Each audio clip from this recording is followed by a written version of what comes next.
नमस्कार साथियों, मैं हूं सुधीर कुमार। आप सभी को अपनी YouTube चैनल सोशल लर्निंग में स्वागत है। दोस्तों, आज हम बात करने वाले हैं कि इजरायल के प्रधानमंत्री बेंजामिन नेतन्याहू की क्या गिरफ्तारी हो सकती है। दोस्तों, इजरायल और हमास के बीच लगभग 9 माहों से युद्ध हो रहा है और यह युद्ध अभी तक रुका नहीं है, यानी कि इसमें सीज फायर नहीं किया गया है। दोस्तों, इस युद्ध में इजरायल ने हमास के ऊपर बहुत ही आक्रामक रूप से युद्ध कर रहा है, जिसके कारण वहां अत्यधिक मात्रा में मिसाइल से हमला किया जा रहा है, जिसके कारण वहां रहने वाले लोगों को भी बहुत ज़्यादा नुकसान हो रहा है और वहां हमास को भी नुकसान हो रहा है। दोस्तों, उस क्षेत्र में, जिस क्षेत्र में हमला किया जा रहा है, वहां हमास के साथ साथ और भी नागरिक रहते हैं, जो उन लोगों के साथ उन्हें भी नुकसान हो रहा है। यहाँ तक कि उस क्षेत्र को भी खाली करा दिया गया है, यानी कि हमास की हमला के बाद से उस क्षेत्र में जो सिविलियन भी रहते थे उन्हें भी वहां से हटा दिया गया है, क्योंकि मिसाइल से हमला होने पर जो भी वहां रहेंगे उन्हें भी नुकसान हो सकता है। और यह दोस्तों नुकसान को देखते हुए, यानी कि एक विश्व में संगठन बना है जिसका नाम है ICC, यानी इंटरनेशनल क्रिमिनल कोर्ट। यह यूरोपीय देश नीदरलैंड में इसका मुख्यालय है, यानी नीदरलैंड के द हेग नामक स्थान पर इसका मुख्यालय है।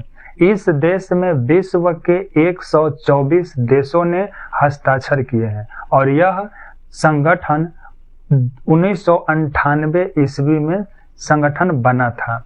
दोस्तों, ICC ने विश्व भर में कहीं भी नरसंहार होती है या मानवता के ऊपर किसी तरह की त्रासदी आती है या वार क्राइम होता है या किसी देश पर आक्रमण किया जाता है, तो इस क्षेत्र में इस संस्था ने इस पर ध्यान रखते हैं और इस पे सारे रिपोर्ट को तैयार करते हैं और इस संगठन में इसकी चर्चा होती है। यदि उन्होंने वार क्राइम किए हैं तो उनके ऊपर यानी कि गिरफ्तारी का भी वारंट आ सकता है। दोस्तों, पिछले वर्ष ही यानी कि 2022 ईस्वी में ही यूक्रेन और रूस के बीच युद्ध हो रहा है। इस युद्ध में यूक्रेन में बहुत बड़ी तबाही हुई है, जिसके कारण यूक्रेन वासियों ने हमले को देखते हुए या हमले की डर से यूक्रेन को छोड़कर आसपास के देशों में चले गए हैं, जो एक मानवता के लिए बहुत ही संकट उत्पन्न हुआ था। और इस युद्ध के कारण ही ICC ने रूस के राष्ट्रपति व्लादिमीर पुतिन के ऊपर भी गिरफ्तारी वारंट जारी कर दिए थे। और इसमें जब वारंट जारी किया गया तो उस वक्त ब्रिक्स का सम्मेलन होने वाला था और उसमें साउथ अफ्रीका भी शामिल था और इस समझौते में साउथ अफ्रीका भी था। यदि रूस के राष्ट्रपति व्लादिमीर पुतिन साउथ अफ्रीका जाते तो उन्हें ICC के नियम के अनुसार उन्हें गिरफ्तार किया जा सकता था, लेकिन राष्ट्रपति वहां नहीं गए, यानी कि उस सम्मेलन में भाग नहीं लिए थे। दोस्तों, इसी प्रकार की चर्चा अभी चल रही है इजरायल के प्रधानमंत्री बेंजामिन नेतन्याहू के ऊपर, यानी कि ICC में यह घटना को देखते हुए यह बातचीत चल रही है कि यदि इस तरह की त्रासदी आई है तो इजरायल के प्रधानमंत्री के ऊपर भी वारंट जारी किया जा सकता है, यानी कि गिरफ्तारी किया जा सकता है। दोस्तों, यह अभी चर्चा में है, यह लागू नहीं किया गया है। यदि ऐसा होता है तो इजरायल के प्रधानमंत्री बेंजामिन नेतन्याहू को विश्व में एक जो छवि बनी है वह उस पर नुकसान कर सकता है, क्योंकि यदि उन पर गिरफ्तारी वारंट जारी होता है तो वह 124 देश की यात्रा नहीं कर सकते हैं जो इसमें सदस्य है। यदि उस देश में जाएंगे तो उन्हें गिरफ्तार किया जा सकता है।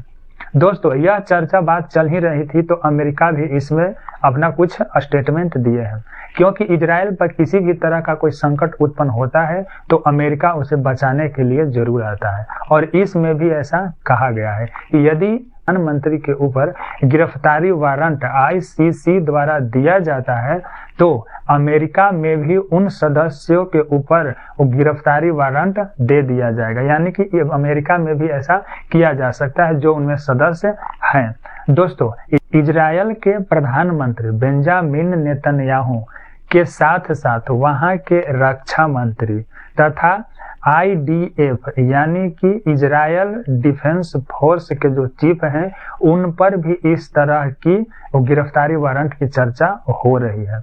दोस्तों, हमास के कुछ नेता जो हैं उनके ऊपर भी इस तरह का गिरफ्तारी वारंट जारी हो सकता है। यदि इस त्रासदी में जो शामिल होंगे या जिनकी वजह से ऐसी नरसंहार हो रही है या मानवता पर संकट उत्पन्न हो रही है, उन सभी को ICC यानी कि इंटरनेशनल क्रिमिनल कोर्ट के द्वारा उन्हें गिरफ्तारी वारंट इशू किया जा सकता है। यदि ऐसा होता है तो वो लोग 124 देश की यात्रा नहीं कर सकते हैं। यह सेशन आपको कैसी लगी कमेंट बॉक्स में जरूर लिखिएगा। यदि वीडियो पसंद आई हो तो लाइक करें, अपने दोस्तों और परिवारों के साथ शेयर करें। यदि मेरे चैनल को सब्सक्राइब नहीं किए हैं तो सब्सक्राइब भी कर ले ताकि मेरे आने वाले सभी वीडियो का नोटिफिकेशन आपको मिल सकता है। धन्यवाद।